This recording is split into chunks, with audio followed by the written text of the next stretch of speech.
श्रावण महीने की 10वीं तिथि को महादेव को अगर एक शमी का पत्ता दशमी के दिन समर्पित कर दिया जाता है तो जिंदगी में कभी बेभव और धन की कमी नहीं आती। महापुराण की कथा कहती है रविवार को अगर लोटा भरकर शिव को समर्पित करा जाता है तो घर में तेज लक्ष्मी प्राप्त होती है। क्या मिलती है?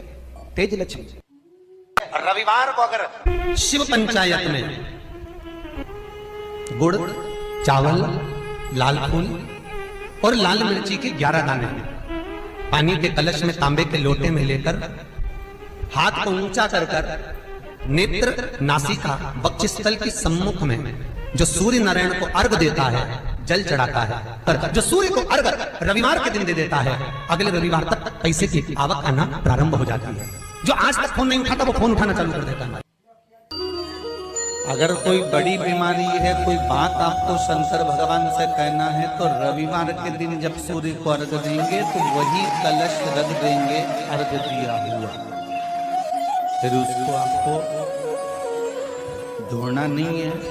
दूसरे दिन सोमवार का दिन पड़ेगा, फिर जल भर लो उसी कलश में, सूर्य नारायण को अर्घ देकर वही कलश से वापिस जल भरकर शंकर जी के मंदिर में ले जाकर जल को चढ़ाना प्रारंभ कर दीजिए। आपको स्वयं बड़ी रोग, बड़ी बीमारी में भी आराम लगना प्रारंभ हो जाएगा। आप कहो अब एक बात सावधानी से सुनिएगा, शायद शिव महापुराण के माध्यम से अभी तक ये बात सामने नहीं आई, पर शिव पंचायत कथा में आ रही है तो सावधानी से सुनना। एक प्रश्न हमारे भीतर खड़ा होता है, जब हम सूर्य नारायण भगवान को अर्घ देते हैं, जल चढ़ाते हैं, तो वो जल पृथ्वी पर जब गिरता है तो उसके छींटे हमारे शरीर पर लगते हैं। क्या वो ठीक है? क्या वो श्रेष्ठ है? तो शिव महापुराण की कथा कहती है जब हम सूर्य को अर्घ देते हैं, सूर्य को जल चढ़ाते हैं, वो पानी जब पृथ्वी पर गिरता है उसके छींटे हमारे शरीर पर लगते हैं तो वो श्रेष्ठता का भाव निर्मित करते हैं। वो गलत नहीं हो सकता। कारण अब वो भी समझ लीजिए,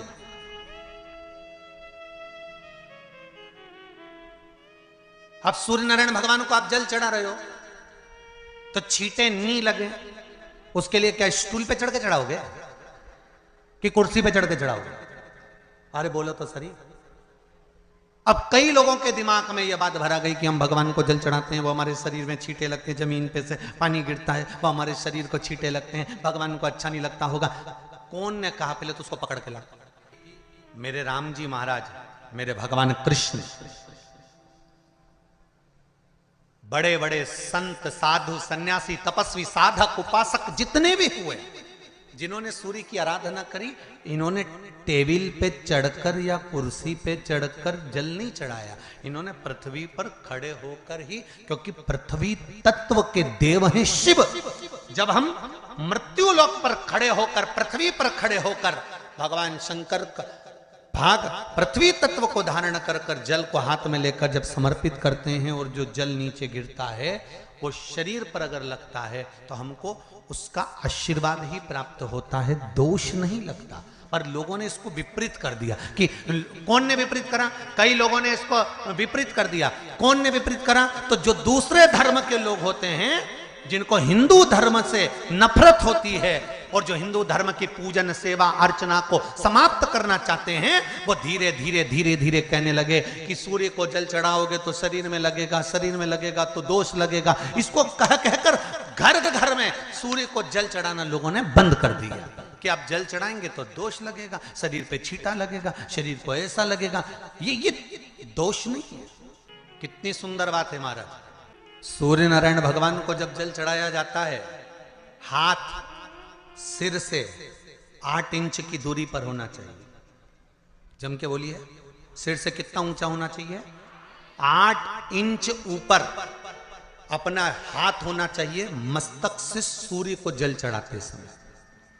और ना चांदी का, ना स्टील का, ना लोहे का, ना प्लास्टिक का, ना कांच का, ना सोने का कोई बर्तन, ना कांसे का, ना एल्युमिनियम का, ना पीतल का, केवल एक पात्र होना चाहिए, वो है तांबे का। काय का पात्र होना चाहिए? तांबे का पात्र। और सूर्य नारायण भगवान को जब 8 इंच ऊपर तुम्हारा हस्त है, और जब हम सूर्य को जल चढ़ा रहे हैं, कैसे जल चढ़ाना है वो भी समझ लीजिए। अगर कोई कैंसर का मरीज है, जिसके चेस्ट में कैंसर आ गया हो, लेफ्ट में राइट में कहीं पर कैंसर आ गया हो, या कोई गठान आ गई हो, तो महाराज आप जल चढ़ाते समय उस जल की धार को सूर्य भगवान को जब चढ़ा रहे हो, तो धार आपकी गठान की ओर जाना चाहिए, जिससे सूर्य की किरण उस जल में से आपके उस स्थान पर पड़े, उस जगह पर पड़े जहां पर गठान है। महाराज आप लगातार जल तो चढ़ाना चालू करो, अच्छे अच्छे डॉक्टर फेल हो जाएंगे और कह देंगे गठन ठीक हो गई। आपका लीवर और किडनी गड़बड़ कर रहा है, आप प्रतिदिन आपका स्वास्थ्य गड़बड़ रहता है, आप प्रतिदिन ये ज्योतिष शास्त्र के अंतर्गत, रत्न शास्त्र के अंतर्गत, ये रत्न शास्त्र, ज्योतिष शास्त्र, रंग शास्त्र जो हमारे यहाँ है, रंगों के हिसाब से ये जितने रत्न होते हैं, माणिक हुआ, मोती हुआ, नीलम हुआ, मूंगा हुआ, पुखराज हुआ, ये क्यों कहते हैं ये पीला है, ये सफेद है, ये नीला है, ये लाल है, इसको शरीर में क्यों पहनाते हैं? उसका कारण होता है कि जब शरीर में पहनते हैं, सूर्य की किरण उसमें पड़ती है, हमारे शरीर पर वो कलर का इफेक्ट पड़ता है, उस कलर को शरीर पर लगता है, और शरीर पर लगता है तो हमारा शरीर धीरे धीरे, हमारी जो इंद्रियां हैं वो सही होने लगती हैं, काम सही होने लगता है। तो आप कहते हो ना साहब, मैं कौन सा नक पहनूं, मैं कौन सा मोती पहनूं, मैं कौन सा पुखराज पहनूं, मैं कौन सा नीलम पहनूं, वो ज्योतिष शास्त्र के अंतर्गत, रत्न शास्त्र के अंतर्गत जितने रत्न हम पहनते हैं, ये केवल उस किरण के लिए ही तो पहनते हैं कि जो सूर्य की किरण मिले, उस किरण का प्रभाव हमारे शरीर पर पड़े। तो इन सबसे अच्छा है कि सुबह शंकर भगवान का नाम लो, तांबा का लोटा में जल भरो, 8 इंच ऊपर सिर से हाथ होना चाहिए, और सूर्य नारायण भगवान का दर्शन साधारण नहीं, जो जल तुम चढ़ा रहे हो, वो जल की जो धार आ रही है, उसमें सूर्य का दर्शन होना चाहिए, तो कैंसर की बीमारी कभी नहीं हो सकती। लीवर, किडनी, हार्ट, आपके हार्ट में अगर तकलीफ है, डॉक्टर ने कह दिया कि इसमें नस चोक है, आपको कहीं ना कहीं छल्ला डलेगा, आपको कह दिया इसमें कुछ ना कुछ प्रॉब्लम आ रही है, आप सूर्य को अर्घ देना चालू कर दो, सूर्य को जल चढ़ाना चालू कर दीजिए। आप सूर्य को जल चढ़ाओ, वो जल की जो तरंग आ रही है, वो जल जो निकल कर जा रहा है, उसकी जो किरण आपके हृदय पर, आपकी छाती पर पड़ रही है, नाड़ियों में पड़ रही है, नसों में पड़ रही है, उसका बल देखो तो सही।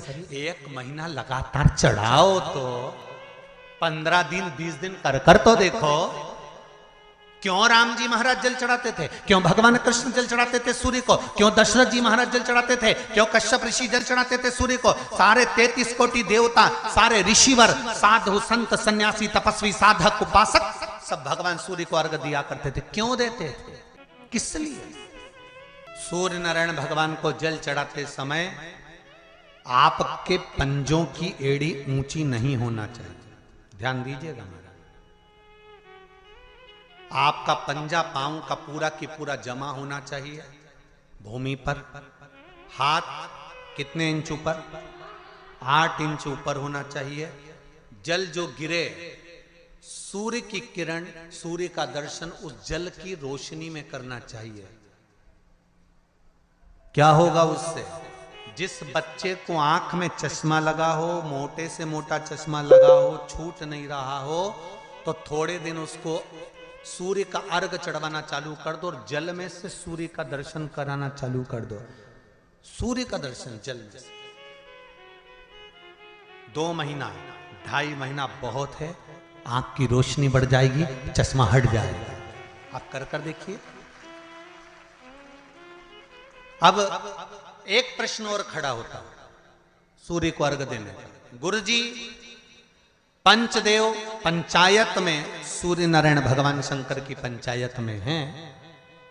सूर्य नारायण को हम फ्लैट में रहते हैं, हम फ्लैट के अंदर रहते हैं, तो हम फ्लैट में रहते हैं, हमारे यहाँ अगर छज्जा नहीं है, हमारे यहाँ जगह नहीं है, तो हम सूर्य को अर्घ कैसे दें? तो महाराज खिड़की तो होगी, अगर घर में फ्लैट में पानी ढुलेगा और आप लोग नहीं समेट सकते तो एक बाल्टी रख लो, एक पात्र रख लो, पर सूर्य नारायण भगवान को अर्घ देकर रोशनी शरीर पर पड़ना चाहिए। जिंदगी में कभी कोई बड़ी बीमारी नहीं आ सकती। कितने लोग देते हैं सूर्य को अर्घ? जरा हाथ उठाओ। बहुत बढ़िया, बहुत जोरदार। पुरुष लोग भी देते हैं ना, चाहे बच्चे से बच्चा, बच्चों के हाथ में भी एक लोटा पानी पकड़ाओ। घर में छोटे बच्चे हो ना, उनको तांबे का लोटा दो, पानी दो, जा बाहर खड़े हो जा, एक लोटा पानी चढ़ा के आ।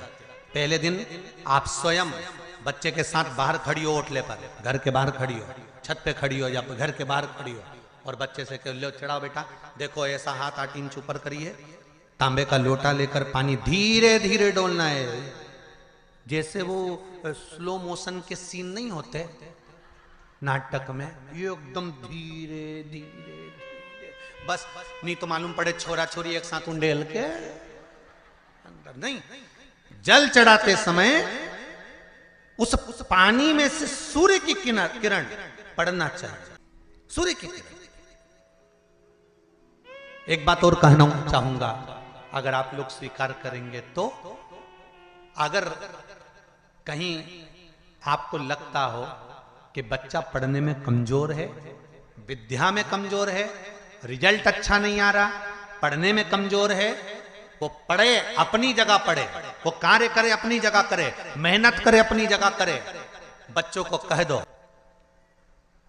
कि कुछ समय के लिए सूर्य को अर्घ देना चालू कर। सूर्य की किरण जहां पर ब्राह्मण या हिंदू धर्म का व्यक्ति मस्तक पर तिलक लगाता है, भुकुटियों के बीच में उस सूर्य की किरण इस भुकुटी के बीच पड़ना चाहिए, परंतु पानी कम से कम